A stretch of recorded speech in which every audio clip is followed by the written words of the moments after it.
आपल्याला लक्षात असेल या जेवढ्या काही योजना महाराष्ट्रामध्ये राबवल्या चाललेल्या आहेत, मग त्या केंद्र सरकारच्या असो की राज्य सरकारच्या असो, या सगळ्या योजना कर्ज घेऊन केल्या जातात आणि कर्ज घेऊन हे लोकांकडून पैसे वसूल करण्याचं काम या सरकारच्या माध्यमातून चालते आहे। 1 मेला मेट्रोचं उद्घाटन झालं आणि आज अवकाळी पावसामुळे त्या ठिकाणी पूर्ण पाणी घुसलं, त्याचं प्रोटेक्शन वॉल त्या ठिकाणी पडले गेलं आणि या सरकारचा जो गोरखधंदा जो आहे तो फक्त भ्रष्टाचार आहे।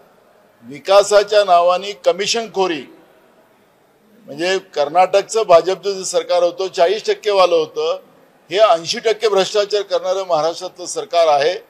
जनतेच्या पैशाची लूट माजवलेली आहे आणि त्या लुटीच्या माध्यमातून आपले घरं हे भाजप भरतानी आणि त्यांचे सोंगडी भरतानी आपण पाहतोय आणि त्याचा परिणाम महाराष्ट्राच्या जनतेचा आर्थिक बोज वाढवून त्यांना लुटण्याचं काम यांच्या माध्यमातून चाललेलं आहे आणि त्याचाच परिणाम आजच्या अवकाळी पावसामुळे झालेल्या मेट्रोच्या त्याची आवारभिंत आणि प्रोटेक्शन वॉल आणि तिथं पाणी जे घुसलं त्याचं चित्र आपल्याला पाहायला मिळालं। नुकसान झालेलं आहे ते सुरुवातीला असं म्हटलं जात होतं की जेव्हा मेट्रो होते पर्यावरणाचा विचार करावा, मुंबईचं वातावरण तसं नाही की बाहेर मेट्रो केल्या जाईल असं सातत्यानं काही तज्ञ लोक बोलत होते, त्याकडे दुर्लक्ष करण्यात आलं। आता परिस्थिती समोर येते, भीषणता समोर येते, नशीब असेल तेव्हा कोणती जीवितहानी झाली, मात्र कोट्यावधी लोकांचा पैसा जो आहे गेलेला आहे।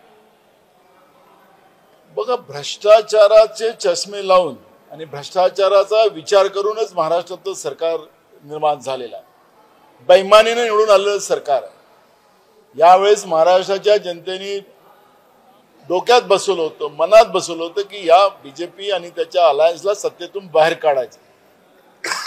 लोकसभेतही तेच चित्र आपल्याला महाराष्ट्रात पाहायला मिळालं, पण विधानसभेमध्ये जी बेईमानी केली आणि त्या बेईमानीच्या चित्रामुळे आज महाराष्ट्रामध्ये सरकार आपल्याला पाहायला मिळते आहे।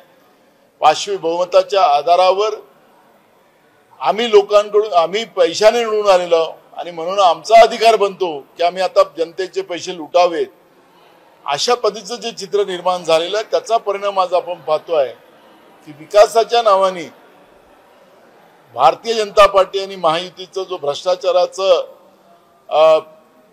जी मानसिकता आहे ते निसर्गाने उघडी पाडलेली आहे, हे आपल्याला आज पाहायला मिळत आहे। काही NGOज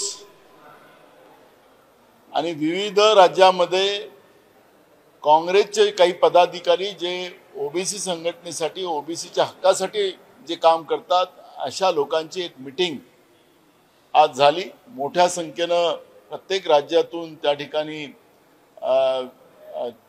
ओबीसीचे नेते, भगिनी आणि युवक मोठ्या प्रमाणात त्या बैठकीला आलेले होते आणि सगळ्यांनी एकमतानं राहुलजींचं अभिनंदन केलं, त्यांचा आभार मानलं।